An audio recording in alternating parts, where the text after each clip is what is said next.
सातवीं जैवी नवोदय संघ नमामि। मैं वेद प्रकाश गौतम और आज हम आए हुए हैं आगरा के शास्त्रीपुरम क्षेत्र में। पिछले 3 साल से हम समण संघ के जूम पोर्टल पर लोगों को जोड़ने का काम कर रहे हैं और समण संघ का कारवां बड़ी तेज़ी से भारत के अंदर बढ़ता जा रहा है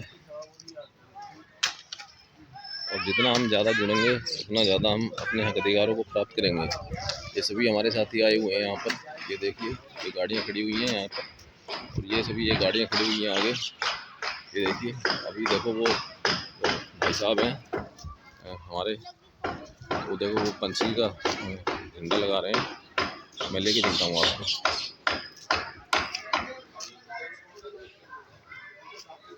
ये जितने भी यहाँ पर अभी ये गाड़ियाँ खड़ी हुई हैं सभी हमारे समन लोग यहाँ पर आए हुए हैं और ये हमारे आर के बोध जी हैं।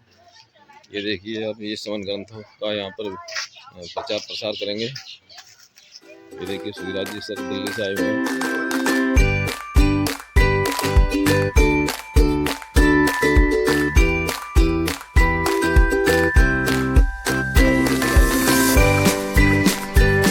ये देखिए पंचशील का झंडा लग चुका है भवन के ऊपर, समन भवन के ऊपर पंचशील का झंडा लग चुका है।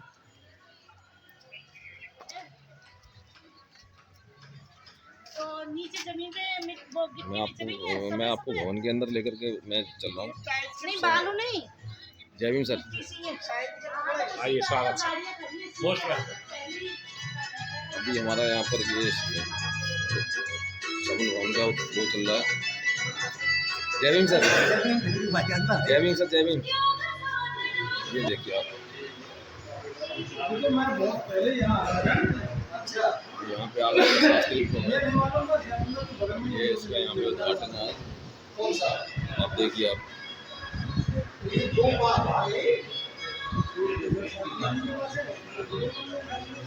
ये हमारे सभी समन साथी बैठे हुए हैं और काफी लोग आ रहे हैं यहाँ पर। Black windows once you go down. You must be crazy if you think that I'ma slow down. Don't wanna hear it talking shit from the ground. We're coming out and see you coming around. Let's keep it free, with the gun. Dropping bodies in the place till the sun down. Can't fuck with this, I'm doing it right. When the bullets fly, I'm the last one to die.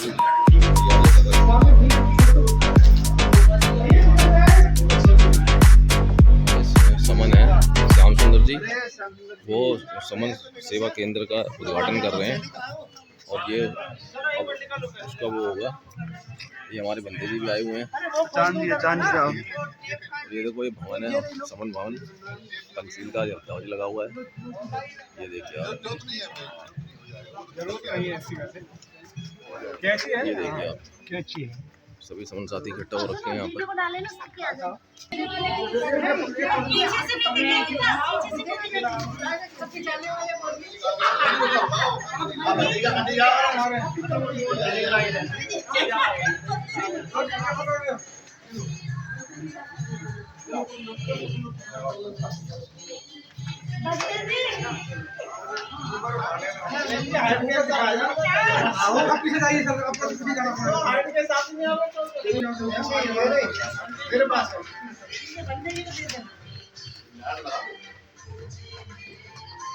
भगवान बुद्ध की जय हो। भगवान बुद्ध की जय हो। बाबा साहब अमर रहे। बाबा साहब अमर रहे।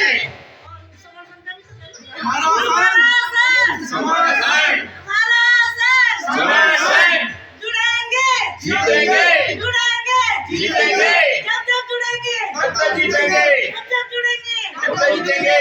जहाँ जुड़ेंगे वहाँ जीतेंगे, जहाँ जुड़ेंगे वहाँ जीतेंगे। जिद है जुड़ेंगे, जिद है जुड़ेंगे, जिद है जुड़ेंगे।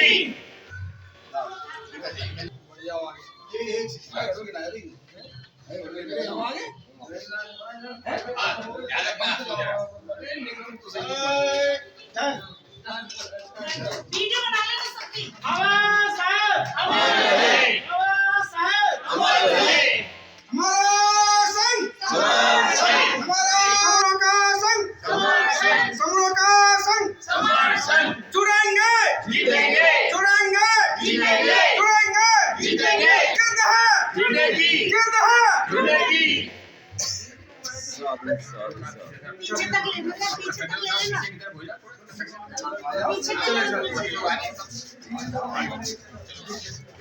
पीछे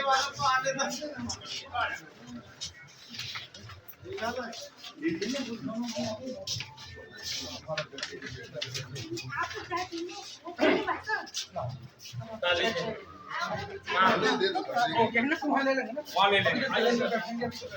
आई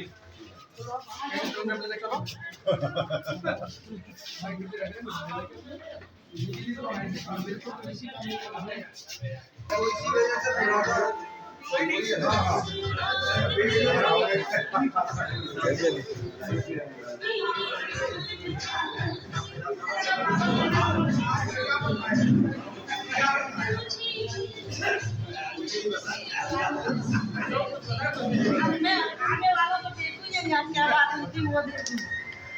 कोई बात नहीं बैठिए कुछ जाओ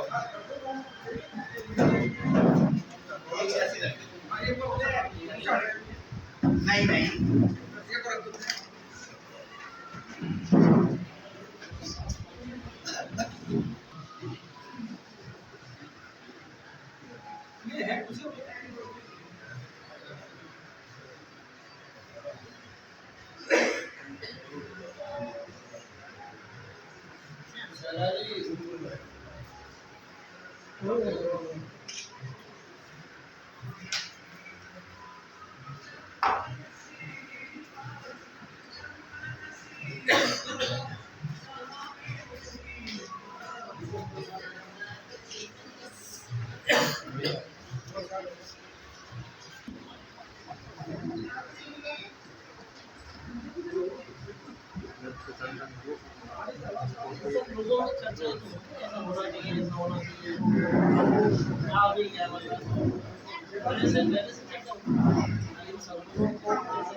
तदीयामि सम्मं शरणं गच्छामि तदीयामि सम्मं शरणं गच्छामि तदीयामि संघं शरणं गच्छामि तदीयामि संघं शरणं गच्छामि पानातिपाता वेरमणि सिक्खापदं समादियामि पानातिपाता वेरमणि सिक्खापदं समादयामि अदिन्नादाना वेरमणि सिक्खापदं समादियामि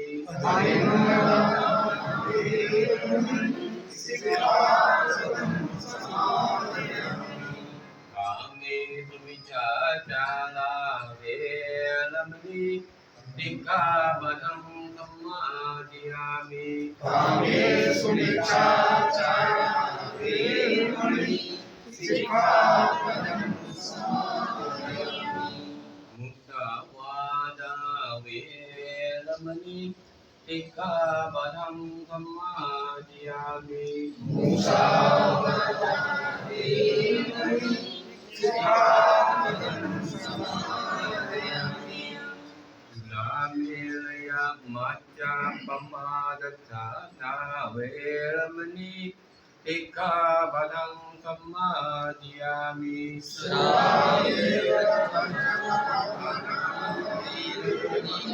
सिक्खापदं समादयामि बुद्धं नमामि बुद्धं नमामि धम्मं नमामि धम्मं नमामि संघं नमामि संघं नमामि धीमं नमामि दीपं नमामि साधु साधु साधु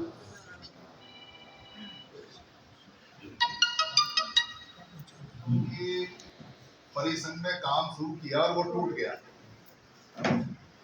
और उसका जो नेता बना वो नेता चला गया, उसका रुझान कुछ और था। तो हमें ये बड़ा झटका सा लगा कि भाई इतने सारे सरकारी कर्मचारियों के संगठन, इतनी सारी चीजें। और फिर और बड़ा झटका जब लगा जब बाम से टूट गई, बाम से टूटी, गोलकर और मेसराम अलग। उससे पहले भी टूटी जब साहब काशीराम जी ने बाम से छोड़ दी उनके लिए, तब। फिर 2006 में हमने गोल्डन जुबली परीक्षा कार्यक्रम के लिए सबको कहा, पर दिल्ली में बाबा साहब का 50वां गोल्डन धम्म दीक्षा सेलिब्रेशन का किसी ने भी बीड़ा नहीं उठाया। यहाँ तक कि जो धर्म की संस्थाएं थी, मैं खुद सेक्रेटरी था एक उसमें भारतीय बौद्ध महासभा में, मगर सबने मना कर दिया। तो कुछ लोगों, कुछ अफसरों की सहायता से मिलकर वो हमने किया। वो अफसर बड़े अच्छे थे, इकट्ठे हुए, बड़े नामी अफसर हैं, काम कर रहे हैं, IAS IPS सब लेवल के हैं। पर वो भी उस इवेंट को करने के बाद में चले, इकट्ठे नहीं हुए। एक प्रेसिडेंट बनाया कि सारे प्रेसिडेंट को इकट्ठा करके काम चलाएं, नहीं बात। मतलब शुरू से ही सबको इकट्ठा करने की कोशिश और सबके साथ काम करने की कोशिश, पर सब अलग अलग हो जाते थे। समझ में नहीं आ रहा था कि क्यों इकट्ठे नहीं हो रहे, क्यों अलग अलग हो जाते हैं, क्यों टूटते हैं। सारे संगठनों में काम किया, बामसेन में भी काम किया, सब में काम किया।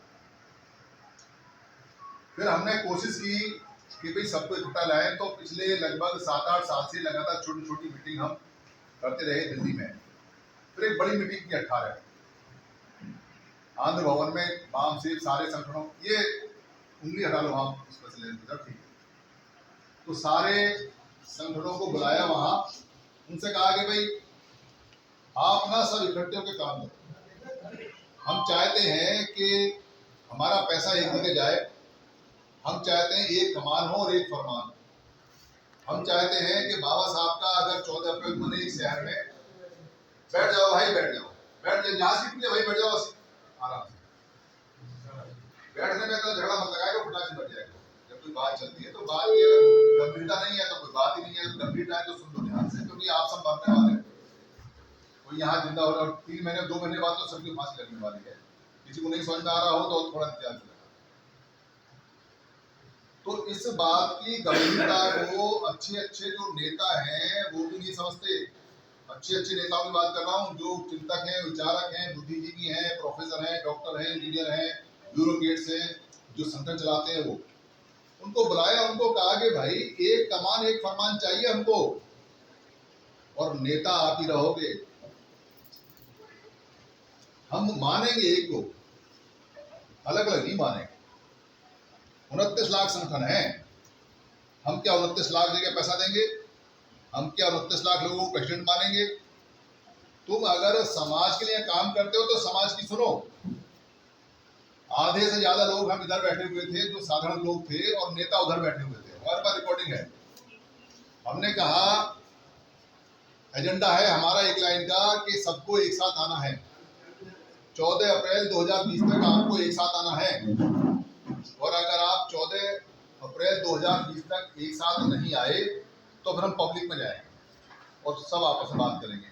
फिर कोविड आ गया, पर हमने बात करना शुरू किया अपने प्रोसेस के अनुसार, पर वो इकट्ठे नहीं आए, वो इकट्ठे नहीं आए। पर आम आदमी इकट्ठे होने शुरू हो गए। इधर आ जाओ। आम आदमी इकट्ठे होने शुरू हो गए, और आम आदमियों ने अपना इकट्ठे होने का काम जारी रखा। साथ ही साथ नेताओं को भी कहते रहे कि आप इकट्ठे हो जाओ, बैठ जाओ, किसको मत आवाज आती है। साथ ही साथ उनको भी कहा इकट्ठे हो जाओ, पर नेता विरोध में आगे इकट्ठे नहीं हुए। कुछ उदाहरण बताता हूँ आपको, आपके आगरे से संबंधित। आगरे में एक मीटिंग लगी थी बुद्ध विहार में, वहां खूब सवाल जवाब हुए, पर परिणाम कम आया, क्योंकि लोगों को लगता है कि ये जो संघ है ये भी कोई संगठन है, 29 लाख की एक वहां। लोगों को लगता है कि इसमें भी कुछ नेतागिरी, कुछ चंदा वंदा कुछ ऐसा होगा, पर ये संगठन नहीं है, ये संघ है। संघ का तो हमारे लोगों को स्वाद ही नहीं पता।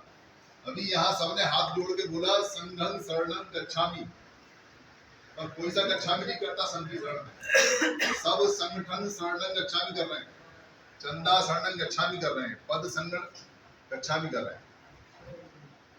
तो वहां जितने लोग थे उनसे कहा कि बताओ, पर सबने यही कहा कि हमारा संगठन बहुत अच्छा है, सब इकट्ठे होकर आ जाओ। और हमसे सबसे लास्ट में कहते हैं जी आप बताओ हम में से नेता कौन रहेगा। आप ये कह रहे हो कि नेता आप ही रहोगे, तो आप चुन के बता दो हम में से नेता कौन रहेगा। हम पागल है क्या? हमारे सीन दिखाई दे रहे क्या? हम अपने ही भाइयों में से किसको कहें कि कौन सा नेता बनेगा कौन सा नहीं? हमारे तो सारे बराबर है, हम तो पब्लिक है। पर आप जब ये काम सेटल नहीं कर सकते हो कौन नेता बनेगा, तो आप इस लायक नहीं हो कि आप कोई समाज का नेतृत्व कर सको। आपकी क्षमता ही नहीं है। आप स्वीकार कर लो इस बात को कि आप अगर इकट्ठे हो गए अपना नेता नहीं बना सकते तो आप बेकार तो चले गए। और हम आपस में लोगों से बातचीत करने लगे। लोग पूरे देश में इकट्ठे होने लगे। धीरे धीरे ये नियम पुराने थे, ये खोद खाद के लाए। 10 नियम कलेक्टर में लिखे हुए हैं, इसमें चंदा नहीं, राजनीति नहीं, पद पोस्ट मंचवाना नहीं, ये सब लिखे हुए 10 नियम सब लोगों ने मिलकर पास किए। यहाँ आगरे में एक समिति लगी, दिल्ली में लगी रहती, पूरे देश में लगी रहती है। कुछ लोग यहाँ सक्रिय हैं पर अधिकतर सक्रिय नहीं है।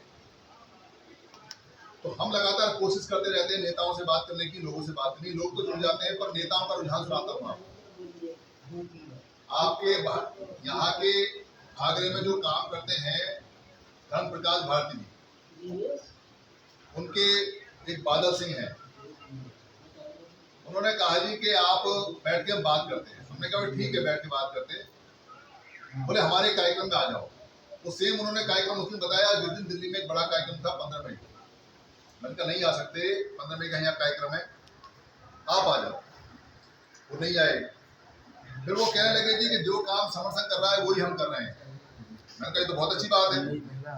अगर आप भी पानी हो और इधर के लोग भी पानी है तो मिलने में क्या दिक्कत है? आओ बैठो मिल जाते हैं, दिक्कत क्या है? पर आप चंदा लेते हो, आप धार्मिक संस्था के नाम से काम करते हो, आप धर्म का काम करते हो, पर धर्म का तो कुछ आप जन जागरण करते नहीं, काम कुछ और कर रहे हो। तो बादल सिंह जी ने कहा जी जो लोगों को पसंद है हम तो वही कर रहे हैं, लोगों को कुछ और पसंद है तो हम वो कर रहे हैं। हमने उनसे कहा कि आप दिल्ली में कार्यक्रम लगा रहे हो, दिल्ली में मीटिंग करने के लिए आ जाते हैं। तो दिल्ली में रास्ता बता रहे सर, लोग एकदम नहीं हाँ मैं समझ रहा हूँ, लोग बता रहे वरना तो बंद कर देते। कहा मैंने भाई दिल्ली में कार्यक्रम लगा रहे हो आप, हमारे पास बैठने की जगह, हम खाने पीने की व्यवस्था भी, आप थके आ रहे होगे, आ जाओ, टाइम दो, बताओ किस टाइम आते हो। उन्होंने टाइम दिया पर वो आए नहीं। एक आध दिल्ली के लोग भी साथ थे। हमने उनसे कहा भाई बताओ आप कहाँ हो, हम आ जाते हैं। हमें आने नहीं दिया। मैंने कहा भैया आगे रह जाते हैं बात करने के लिए, हमें मना कर दिया पिछले वाले कार्यक्रम में। कल हम आज शाम को हम जबरदस्ती जाएंगे बात मतलब बात करने को भी तैयार नहीं है। जब सारी चीजें एक है, सब चीज एक है, तो दिक्कत क्या है? फिर तुम्हारे डॉक्टर अंबेडकर में और इस डॉक्टर अंबेडकर में कोई अंतर है? तुम्हारे बौद्ध वाले में और इस बुद्ध में कोई अंतर है? तुम्हारा बुद्ध अलग है, ये बुद्ध अलग है। तुम्हारे ज्योतिबा फूले अलग हैं, ये अलग हैं। और अलग अलग नहीं है तो भैया तुम कौन से डॉक्टर अम्बेडकर काम करते हो और हम कौन से कर रहे हैं? और बैठ के बात कर लेते हैं, हम बैठ के बात कर लेते हैं और जज होगी जनता, बात करेंगे हम और निर्णय देगी जनता। क्योंकि हो सकता है तुम बहक जाओ, हम बहक जाए, पर लोग सुने। आओ ओपन डिस्कशन में आओ, कोई आता नहीं। जो ये पलवल वाले जो बनते हैं डॉक्टर राहुल, क्या नाम है, 2006 में जब हमने कार्यक्रम गोल्डन धर्म दीक्षा का किया, उस समय बहुत कार्यक्रम लगाए हमने। रामनगर मैदान का बड़ा किया, 20-22 लाख रुपए खर्च हुए। मेरे खर्च नहीं हुए, मैं तो बेरोजगार आदमी था, पर अब थोड़े लाके दिए वो खर्च हुए। बढ़िया कार्यक्रम था। एक कार्यक्रम में वो पीछे बैठे हुए, ऊंचे थी, तब नौकरी करते थे, वेटनरी में कुछ थे। तो मैंने कहा बनते आपका तो वो बनते बाद में बने। तो उन्होंने कई बार कहा कि हमारे उधर आओ, पर उनकी कुछ कहानियां मैंने सुनी जो कहानियां मैच नहीं करती। मैंने बनते आपके बारे में कुछ कहानियां आ रही हैं जो धर्म के हिसाब से सूट नहीं कर रही, राजनेता के हिसाब से सूट कर रही हैं, पर धर्म के हिसाब से नहीं चलेंगी। वो कुछ गड़बड़ लग रही है, कुछ देख लो, कुछ गड़बड़ी उनकी है, धर्म बदनाम होता है। अरे लोग ऐसा ही कहते हैं, वैसे ही कहते हैं। तो उन्होंने 2-3 बार कहा कि मेरे पलवल वाले सेंटर पे आओ, मैं गया नहीं। तो एक बार वो घर आए, घर आके मैंने उनसे पूछा ये चीवर कहाँ से लिया, उस बता नहीं पाए। आपका संघ कौन सा है, भिक्खु संघ को बता नहीं पाए। फिर मैंने उनसे कहा, मैंने भंते देखो एक बहुत बड़ी गड़बड़ हो रही है। गड़बड़ ये हो रही है कि हमारा जो भिक्खु संघ है वो एक संघ में नहीं है, जबकि भगवान बुद्ध ने अपने भिक्खु संघ के टुकड़े नहीं होने दिए। जब देवदत्त ने भिक्खु संघ के टुकड़े किए तो उन्होंने 2 अपने शिष्य भेजे और भिक्खु संघ को वापस बुलाए, और देवदत्त को कभी संघ में संघ हाथ में वापस लिया नहीं। तो जब भगवान बुद्ध अपने भिक्षु संघ के टुकड़े नहीं होने दे सकते हैं, भाई आप कौन से बुद्ध को मानते हो और हम कौन से बुद्ध को मानते हैं? आपका बुद्ध और भगवान जो बुद्ध है वो और ये जो बुद्ध है, इनमें अंतर है क्या? अगर वही नियम विनय में चलते हैं, वही भिक्षु संघ के नियम है, वही धार्मिक संघ के नियम है और वही भिक्षु मानते हैं, तो इतने सारे भिक्षु संघ क्यों? तो आप एक काम करो, इन सारे भिक्षुओं को बोलो कि भाई एक संघ में आ जाए। आप ये काम करो, ये काम अगर आप करोगे तो हम जितना सहयोग हो सके करेंगे, पर सारे भिक्षु संघ को एक करो। वो तो अपना गाड़ी स्टार्ट करे और निकल गए। उनका चेला मेरे को वीडियो में देखा होगा, वो कुछ तारीफ बारीफ करने लगा, आप तो बहुत बढ़िया बोलते हैं, ऐसा बोलते हैं, वो तो डांट दिया, चल यहाँ से। चेला तारीफ करा, चेला तो पेड़ ले देता होगा, पर बात तो हमने ठीक कही थी। भाई आप भिक्षु संघ होके अलग अलग रहोगे तो हमें कैसे जोड़ोगे? आपके चेले जब अलग अलग रहेंगे तो जुड़ेंगे कैसे? आपको बात समझ में आ रही ना? अगर धम्म के अलग अलग धम्मधीरू होंगे, धम्मदार होंगे, भिक्षु होंगे, अलग अलग गुरु होंगे, अलग अलग भंते होंगे, भिक्षु होंगे, अनागारिक होंगे, तो क्या हम जुड़ सकते हैं धर्म के नाम पे? कभी जुड़ सकते हैं? कभी नहीं जुड़ेंगे। आगरा के अंदर चक्की पार्क अलग कार्यक्रम लगेगा, वो अलग कार्यक्रम लगाएंगे, धर्म प्रकाश भारती अलग कार्यक्रम लगाएंगे, कोई और अलग कार्यक्रम लगाएगा, कोई और लगाएगा। जिंदगी में नहीं जुड़ सकते भाई, जिंदगी में नहीं जुड़ सकते। और सबसे ज्यादा नुकसान वो करते हैं जो हर कार्यक्रम में जाए कहते हैं मैं आ गया जी। भाई इनको क्यों बढ़ा रहे हो? इनको एक बार आंख में आंख डाल के कहो कि पहले इकट्ठे हो गया और हम तो अपने घर चले सोने के लिए। हम नहीं जाते दिल्ली में किसी कार्यक्रम, हम कहते भाई एक करो, धर्म का कार्यक्रम एक करो, राजनीति का एक करो, सामाजिक एक करो, ये समता सैनिक दल बल के लड़के फड़कों के ये सब एक करो, सरकारी कर्मचारी को एक करो और सारे मिलके एक हो, तब तुम्हारी जान बचती है। और तब भी तुम्हें दूसरों की शरण में जाना पड़ेगा। तुम सारे भी इकट्ठे हो जाओगे तो 16% 14%, उससे क्या है? कौन सा नहीं बना सकते आप? कौन सा अधिकार ले लोगे आप? पर जान बच जाएगी। तो फिर भी दूसरों की शरण में जाना पड़ेगा, तो व्यवहार भी ठीक कर लो अपना। ऐसा जानकर, ऐसा सोचकर कि यहाँ कहीं इकट्ठे होने काम नहीं चल रहा है। ये समर संघ में जितने लोग हैं ये काम कर रहे हैं। यहाँ चंदा नहीं, यहाँ पद नहीं, पोस्ट नहीं, मंच नहीं, माला नहीं, बस एक काम करते हैं हम, भाई सारे इकट्ठे हो जाओ। और हम किसी में भेदभाव नहीं करते। हम के राहुल के यहाँ भी जाएंगे, धर्म प्रकाश भारती के यहाँ भी जाएंगे, वो चाहे हमें दुत्कार हैं, हम और के यहाँ भी जाएंगे, हम सबके यहाँ जाते हैं। जो समण है उसके यहाँ जाना हमारी ड्यूटी है। और हम किसी भी हालत में एक को सपोर्ट नहीं करते। जैसे आज यहाँ का जो उद्घाटन हुआ है वो समण संत भिक्षु के द्वारा हुआ है। ये समण संत हैं, पर इनकी जो मान्यता है वो बुद्ध में है, क्योंकि यहाँ अधिकतर लोगों की मान्यता बुद्ध में है, इसलिए ये कार्यक्रम का उद्घाटन उन्होंने यहाँ किया है। पर अगर यही कार्यक्रम समर सेंटर का उद्घाटन अगर छत्तीसगढ़ में होता तो वहाँ बुद्ध के द्वारा नहीं होता। वहाँ हो सकता है कि घासीदास वाले जो गुरुजी हैं उनके जानकार ज्यादा होते तो उस पद्धति से होता, वो भी समर संत हैं। हो सकता है कहीं गाड़गे वाले जो दिवाकर धोबी लोग हैं वो कहीं उद्घाटन करेंगे तो वो अपने गार्ड के साथ क्या करें। तो हम सारे संतों को साथ लेके चलते हैं। हमारे यहाँ संतों में मतभेद नहीं है और हम किसी की संत को छोटा बड़ा नहीं मानते। यानी समण संघ में जितने भी समण संत हैं सारे बराबर हैं और सबके, पर किसी एक को प्रमोट नहीं करते। पर जिसकी जो इच्छा होती है वो उसको माने, उसको हम कहते भी कुछ नहीं, जैसे संविधान कहता है वैसे। ठीक जो संविधान में लागू है वो इधर है। यानी हम सबकी मान्यता को मानते हैं और एक मान्यता को प्रमोट नहीं करते और किसी एक मान्यता को डाउन नहीं करते। पर होना चाहिए वो संत समण, ये गवर्नमेंट संत नहीं होना चाहिए, वो हमारे काम का है नहीं। तो यहाँ जो ये सेंटर खुला है, ये सेंटर, ऐसे सेंटर आगरा में बहुत खुलेंगे। ये जैसे एक यहाँ का जो सेंटर है शास्त्रीपुरम आगरा का, ये रूपनगर कॉलोनी का है, ये दरअसल एक शाखा है। ये पूरे वृक्ष की एक शाखा है जो यहाँ के लोगों को उनके दुख सुख में, उनकी बातचीत में, उनके व्यवहार में, उनके चाल चलन में, उनके क्रियाकलाप में, उनके दैनिक जीवन में सहायता प्रदान करेगी, उनको जोड़ के रखेगी। ऐसी शाखाएं आगरे में अलग अलग जगह बनेंगी। आप बना सकते हैं, कोई खर्चा नहीं है। आपका कोई रूम है, कोई छोटा रूम है, खाली बोर्ड लगा देंगे, आप अपना टाइम देंगे कि 1 घंटे 2 घंटे हम सेवा दे सकते हैं, जो सेवा दे। कोई पढ़ा सकता है तो पढ़ा दे, कोई होम्योपैथी का डॉक्टर है दवाई दे दे, कोई अगर मान लो आंगनबाड़ी का है तो वो बता दे, कोई बच्चों को ट्यूशन दे सकता है तो बच्चों को ट्यूशन दे दे। ये छोटा मोटा ग्रंथ का सामान होता है, ये पढ़ने की होता है। कोई जानना चाहे समर सेंटर में क्या है तो ये ऑन कॉस्ट होता है, जितने का छपता है उतने का मिलता है। समर सेंटर वाले की इच्छा है कि वो फ्री में दे या न दे, पर ये आता वहाँ से कॉस्ट में, जितने का छपता है उतने का आता है। कोई सामान आपका है वो सामान यहाँ ला के लोगों को डिस्ट्रीब्यूट कर सकते हैं। कोई डॉक्टर है तो वो मरीजों को देख सकता है, कोई इंजीनियर है तो वो अपनी सुविधा दे सकता है, कोई पुलिस वाला है तो वो पुलिस केस के बारे में जानकारी दे सकता है, कोई वकील है तो वो आपको वैसे ये सेंटर इस काम के हैं कि आप अपना, और यहाँ सभी का स्वागत है जो समण है, बमण का नहीं, बमण को मना कर देते हैं, वो अपने संघ में जाओ। ये हमारा संघ है, 120 करोड़ का संघ है। यहाँ किसी पार्टी से, किसी राजनीति से, किसी मत मतांतर से, किसी भी चीज़ से कोई भेद नहीं है। सिर्फ एक क्वालिटी चाहिए कि आप समण है, मस्त होकर यहाँ आइए, बैठिए, कभी भी यहाँ कोई आपको रोकने वाला है नहीं। और अपने यहाँ समण सेंटर खुलवाइए, उसका कहीं कोई नुकसान है नहीं, फायदा ही होगा। जैसे जैसे ये सेंटर पूरे देश में खुलते जा रहे हैं, वैसे वैसे हमारे लोगों का एक जो कहते हैं खून बढ़ना शुरू हो गया है, या उनको एक विश्वास हो गया है कि अब हम सब इकट्ठे होते जा रहे हैं। और ये परमानेंट इकट्ठा होना है, क्योंकि समर्थन कभी राजनीति में नहीं जाएगा, इसलिए झगड़ा नहीं होगा, चंदा नहीं लेगा इसलिए झगड़ा नहीं होगा, पद पोस्ट नहीं है इसलिए झगड़ा नहीं होगा, बस जुड़ना है।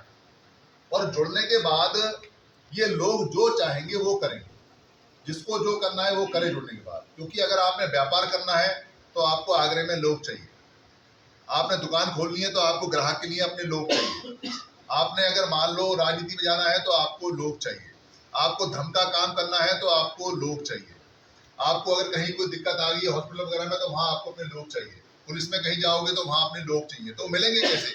जब आप पहले ही मिलोगे, मिलके बैठोगे, उठोगे, और जैसे जैसे आप इकट्ठे होते जाओगे वैसे वैसे खोई हुई इज्जत वापस अपने आप ऑटोमेटिक आती जाती है। ये नियम है संघों के कि जब लोग इकट्ठे होते हैं तो उनका सब कुछ वापस आना शुरू हो जाता है, चाहे उनके पास कुछ हो या ना हो। तो ये समर्थन जो आज उद्घाटन हुआ है, क्योंकि ये अपने जो श्याम सुंदर जी है, जब पहले हमने प्रेस कॉन्फ्रेंस की थी, उस प्रेस कॉन्फ्रेंस में आए थे और पूरा तब इसका समर्थन का कहीं कोई आइडिया नहीं था। तब तो सिर्फ ये बात थी कि सब लोगों को इकट्ठा करना, ये बात थी श्याम सुंदर सर उस मीटिंग में, सारे संगठनों को इकट्ठा करने की बात थी, पर इकट्ठे होकर नहीं देते वो, तो हम इकट्ठे हो जाते हैं। अब किसका इंतजार करें, खाली मरेंगे थोड़ी उनके चक्कर में। तो इतनी सी बात है, और यही बात है। किसी का कोई सवाल हो तो मैं जवाब आपको दे दूंगा, बाकी कल मीटिंग होगी, मीटिंग में हम खुल के सवाल जवाब करेंगे। आज तो सिर्फ यहाँ का उद्घाटन का काम है, तो आप सब लोग अपने अपने यहाँ भी उद्घाटन करवाएं, सेंटर बनाएं, शाखा बनाएं। कोई किराया नहीं है, कोई पैसा नहीं, कोई खर्चा नहीं है, सामान का जो ज़्यादा है उसका पैसा आता है, कोई इधर से खर्चा नहीं है। लोग आएंगे, बैठेंगे, आपने शाखाएं बनानी है। ये शाखाएं आगरे में अगर 30, 40, 50, 60, 70, 100 हो जाएगी, तो जब भी कोई आपको दिक्कत आएगी आपने सारी शाखाओं को सूचना करना, लोग 1 सेकंड में इकट्ठे हो जाएंगे, 1 सेकंड में, और आपस में मतभेद नहीं रहेगा, क्योंकि नेता नहीं है कोई। अगर नेता होगा तो फौरन कह देगा वहाँ मत जाना, उसके यहाँ मत जाना, वो बड़ा ऐसा है वैसा है। पर यहाँ तो संघ है, इसलिए सब लोग इकट्ठे हो जाएंगे और वो समस्या आएगी नहीं। जब सब इकट्ठे हो जाते हैं तो समस्या नहीं आती। जैसे सरदार 2 करोड़ है पर वो इकट्ठे रहते हैं, उनके गुरुद्वारों में कोई समस्या नहीं आती, उनकी बहन बेटी की कोई पिटाई भी नहीं होती, कोई बेइज्जती नहीं होती, उनके अधिकार भी नहीं जाते, वो एक आवाज़ में उनका सिस्टम चलता है, वो इकट्ठे हो जाते हैं, उनकी बात बन जाती है, उनका संघ है। बस वही छोटा सा ये काम है जो आपने करना है। कोई सवाल हो तो मैं जवाब दे दूंगा, बाकी फिर कल मीटिंग में हम खुल के बात करेंगे। ठीक है सर, किसी ने कुछ कहना हो तो यहाँ से। साधु साधु साधु। क्योंकि हम सब इकट्ठे बैठे हैं, संग बैठे हैं, इसलिए सबको संग बना। अभी कुछ दिन पहले मतलब उनके जब मेला लगा था गुरुद्वारे में, तो हम घूमने गए थे, हमारे एक परिचित मिल गया। उन्होंने कहा कि ये गुरुजी हैं, ये अपने समाज के लिए। वहाँ पे बड़े गुरुजी हैं, तो बड़ी दाढ़ी है, जैसे गुरु रहते हैं जैसे गुरुद्वारे में, उसी तरह से थे। तो एक दिन हम मिलने गए, वो जल्दी में थे, चले गए। फिर उनका फ़ोन आया कि मनोरमा जी मैं फ्री बैठा हूँ, आ जाओ। हम चले गए, हमने भाई साहब को फ़ोन कर दिया, भाई साहब वहाँ चल रहे हो कि हाँ मैं चल रहा हूँ। तो दोनों भाई साहब हमारे स्कूटर से आ रहे थे, तू पहुँच, हम आ रहे हैं। पहुँच गए, वहाँ बैठे, बैठते ही गुरुजी ने और बहन जी के खिलाफ बोलना शुरू किया। अरे वो मायावती और 1 लाख की वो चप्पल पहने ही, अरे मैं तो चुप गई। हमने थोड़ा सा समझाया कि देखो पूरा देश उनके हाथ में है, सब कुछ इन्हीं पे है, पैसा रुपया सब जो कुछ है पूरा देश ही उनके हाथ में। एक चप्पल क्या कर सकती है, कल पहन ली तो कुछ ना। फिर उन्होंने बहुत सी बात करी।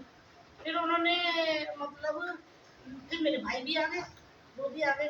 तो उन्होंने एक बात कही थी कि देखिए मैं पूरे समाज में बहुत सारे लोग मुझे बुलाते हैं, राजनीति में भी सब लोग जानते हैं मुझे, पर मैं देख रहा हूँ कि अपना समाज इतना मतलब गया गुजरा हो गया है, शराब में डूबा हुआ है और इकट्ठे नहीं है ये लोग। देखो हमारा गुरुद्वारा, मैं एक फ़ोन करता हूँ, अधिकारी सीधा चलाता है गाड़ी लेके, गाड़ी लेके, क्या तुम्हारा कोई स्थान है ऐसा कि जहाँ पे दबदबा ऐसा हो कि वहाँ पे रहने वाले तुम्हारे जो भी गुरु हो कोई एक फोन करे और गाड़ी लेके अधिकारी चला है। मैं जब भी कहीं जाता हूँ मेरे लिए गाड़ी आती है, मैं फ़ोन करता हूँ तुरंत गाड़ी लेके आते हैं, इतना दबाव। और यहाँ बैठ के मैं कितने लोगों को बता देता हूँ, ठाकुर होगा तो ठाकुर से कहूँगा कि देख जिसको तू वो कहता है ना, क्या वो कौन सा नाम है वो जिसने 21 बार उनका हमला किया था, परशुराम। तो मैं उसे बताता हूँ चलो परशुराम ने तो तुम्हारे भाई 21 बार हमला किया और तुम फिर भी मतलब उन्हीं के गुण गाते हो, उन्हीं को बुलाते हो। और देख तुम जाति का ये क्यों लगाए हुए, मतलब ये शर्मा फर्मा क्यों लगाए, मतलब ब्राह्मणों से भी तो उनका हटवा देते कि अच्छा मैं कल से नहीं लगाऊंगा, जो चौक वो होते ना पुलिस वाले उनको। तो उन्होंने कहा कि देखो मैं मदद किसकी करूँ, समाज तो मरा मराया पड़ा है, मुझे मदद अगर करनी हो तो समाज तो मरा मराया है। किसी की इतनी हिम्मत कि कोई अगर अत्याचार हो जाए और वहाँ पे उसको वैसा ही करके आए, शर्म नहीं दूंगा। तुम्हारे पास ऐसी जगह है कोई कि अगर तुम्हारा कोई व्यक्ति कहीं फंस जाए तुम उसे शर्म दे दो, नहीं तो इस पर विचार करो। गुरुजी मुझे बताओ, तो मैं तो टारगेट बना रहे हो, मुझे बताओ मैं क्या करूँ। और वो गलत बोल दिया उन्होंने, कहते वो चंद्रशेखर को वो करो सब। अच्छा फिर मैंने कुछ नहीं कहा, गुरु जी गलत जगह जा रहे हैं। लेकिन हाँ उन्होंने ये बात बहुत अच्छी कही कि अगर समाज में कोई दबंग है, 2-4 भी दबंग है और कहीं पे अत्याचार हो रहा है और वो कुछ भी करके आ जाए, चला हमारी जमीन मिलेगी। और हम यहाँ थोड़ी हम जाने कहाँ पहुँचा देंगे, फोन नहीं देंगे, फोन नहीं देंगे और कहीं भी पहुँचा देंगे और वो सुरक्षित रहेगा। जब मामला ठंडा हो जाएगा आ जाए फिर अपने होता रहे जो भी कुछ होता रहे। पर तुम्हारे पास कहीं ऐसी जगह नहीं है, ना तो कोई लाठी रखता, ना कोई डंडा रखता, ना कोई हथियार रखता। वो चले जाएंगे धरना प्रदर्शन करना, खाली हाथ जा रहे हैं, वो चुप के करना है, वो ज्ञापन देना है, खाली हाथ चले जाना है। किसी के पास कुछ नहीं होता। कोई ऐसा आइटम बनाया है जो अपने साथ रखे, तो मैंने अपने मन में सोची समझ समझ को है क्या है, हाँ सत्तर दंड है, सस्ते वाला डंडा, हाँ शस्त्र वाला डंडा। क्योंकि शनिवार के दिन हमारा संघ लगता था, हमारे लोग इकट्ठे होते थे, खाना पीना ले जाते थे, बातचीत करते थे, तो रात हो जाती थी, इसलिए वो लोहे का कोई ना कोई औजार लेके जाते थे अपने साथ। उन्होंने कह दी शनिवार तो बहुत अशुभ है, लेके ही मत जाओ कुछ। वो धीरे धीरे हम लोग भी समझने लगे कि शनिवार बहुत अशुभ है, हमने हथियार रखना छोड़ दिया। तो इस चीज़ों पे मतलब अगर जैसे जैसे लोगों को समझने आने लग जाएगी, समझ में आएगी, अपने आप मजबूत होने लग जाएंगे। हाँ हमें कुछ ना कुछ ऐसा करना चाहिए, कोई हमारा ऐसे ठिकाना होना चाहिए, 2-4 ठिकाने ऐसे होने चाहिए जहाँ इतनी दबंगी हो कि अपने आप डरने लग जाए, वो कभी हमारी तरफ उंगली भी ना उठाए, नज़र से देखे भी ना। ऐसा हो जैसे सरदारों में ऐसा है, क्रिश्चियनों में एकता है, मुसलमानों में एकता है, पर हमारी एकता नहीं है। हम इतने सारे होते हुए हमारी एकता नहीं। किसी समय आगरा में एकता थी, किसी समय जैसे जैसे छोटे छोटे ये संगठन आए राष्ट्रीय बन के, जैसे जैसे वो नए नए गुरु बन के आए हमारे बीच में, तो सबसे पहला काम उन्होंने यही किया कि एक बुद्ध विहार पे गए, वहाँ पे दो फाड़ किए, एक को अपने में लाए जो ना समझ से हैं, और कहना भी ऐसा रहा है कि हमें तो बेवकूफ़ों की समझदार को क्या समझाएंगे, बेवकूफ़ चाहिए, तो जो कुछ नहीं जानते वो हमारे, उनसे कहेंगे भिड़ जा तो वो भिड़ जाएगा, उससे कहेंगे अड़ जा तो वो अड़ जाएगा, उससे कहेंगे 1 लाख दे तो वो 1 लाख देगा, जब 50,000 दे तो वो 50,000 देगा। तो ऐसे ऐसे कर करके 2 पार्ट, जो समझदार है उन्हें अलग करो, जो समझदार नहीं है वो मेरे साथ। हर जगह यही होता रहा, संगठनों में यही हुआ कि जो समझदार से वो तो वैसे ही नहीं जाएंगे, वो कहेंगे बेवकूफ़ बनाने आ गए, दूसरी जगह से बेवकूफ़ बनाने आ गए, तो वो नहीं जाएंगे। कौन चाहिए, वो जिन्हें कुछ नहीं पता, तो अध्यक्ष हो गया, तो महासचिव हो गया, तो प्रदेश का हो गया, तो इसका हो गया। तो इन चीज़ों पे हमें अब विचार करना चाहिए और इकट्ठा होने की ज़रूरत है, इसके साथ समाधान। मेरे से अगर कोई गलती हुई हो, मुझसे अगर गलत शब्द निकल गया हो, तो संघ ये संघ मुझे माफ कर दीजिए। साधु साधु साधु। नवोद्धा जय भीम संगम नमामि। आज रूपनगर कॉलोनी स्वास्थ्य फ्लोर में आगरा के अंदर जो समाज सेवा केंद्र खुला है, ये बहुत ही काबिल तारीफ काम हुआ है और आगरा के अंदर एक पहला ब्रांच खुली है यहाँ पर समर संघ की, और आगे भी इसकी ब्रांचें खुलती रहेंगी, ऐसी हमें उम्मीद है। समर संघ, समर का मतलब समझ में आना चाहिए पहले हमें कि समर है क्या। समर दुनिया में जहाँ भी SC ST OBC और कन्वर्ट माइनॉरिटीज के जितने भी लोग रहते हैं वो सब समान है, समता में रहने वाले, समान विचारधारा वाले, और समता में रहने वाले जो लोग थे वो अपने ही समर थे, अपने ही महापुरुष थे। जो विषमता में रहते हैं वो बमरल होते हैं। तो इसलिए समर शब्द को जब समझ लेंगे हम तो इस पर काम करना भी शुरू कर देंगे। जुड़ना और जोड़ना ये जितना कहने में सरल है उतना ही कठिन भी है। इस पर जब काम करेंगे तो उतना कठिन भी लगेगा हमें। तो कह तो दिया जोड़ना जोड़ने में कोई खास काम नहीं है, लेकिन इसमें बहुत मेहनत करनी पड़ती है। आपने देखा होगा प्रकृति का नियम है, जंगल में भी जितने पशु पक्षी जानवर होते हैं वो झुंड में रहते हैं, अपने समूह में रहते हैं, और जब तक झुंड में रहते हैं उनके ऊपर कोई हमला नहीं करता। जैसे ही उनमें से कोई एक इधर होगा जो अलग होता है उस पर जाकर आक्रमण होता है सीधा, और वो मारा जाता है। वही नियम जो प्रकृति का नियम, वही नियम हमारे यहाँ लोगों में लागू होता है। जब तक हम लोग झुंड में रहेंगे, समूह में रहेंगे, संघ में रहेंगे, इकट्ठे रहेंगे, तब तक हम बचे रहेंगे। और जब तक हम अलग अलग रहेंगे, अलग अलग काम करेंगे, अलग दिशा में काम करेंगे, तब तक हम मारे जाएंगे और मरते रहेंगे, जिस तरह से आप हो रहा है। तो संघ में आना, संघ से जुड़ना, ये हमारे लिए बहुत जरूरी है। ये उतना ही जरूरी है जितना हमें रोटी की जरूरत होती है, सांस लेने की जरूरत होती है, उतना ही जरूरी है हमें, उससे ज़्यादा जरूरी जुड़ना भी जरूरी है। तो इसलिए जुड़ना है और जोड़ना है और जीतना है। संघ का उद्देश्य बहुत छोटा है, अपने सभी समूहों का सुख, विकास और सुरक्षा। जब तक हमारे सब समूहों का ये सुख, विकास, सुरक्षा नहीं होगी तब तक हमारा काम पूरा नहीं होगा। इन्हीं शब्दों के साथ मैं अपनी बात बढ़ा देता हूँ। अगर मेरी बात में कहीं त्रुटि हुई हो तो मैं संघ से क्षमा चाहता हूँ। संघम नमामि, संघम नमामि, संघम नमामि। मैं आर के बहुत पालक दिल्ली से हूँ, BSS राजधानी से मैनेजर रिटायर हुआ हूँ और समर संघ के लिए पूरा जीवन अर्पित कर चुका हूँ। ये मेरा परिचय है। साधु साधु साधु।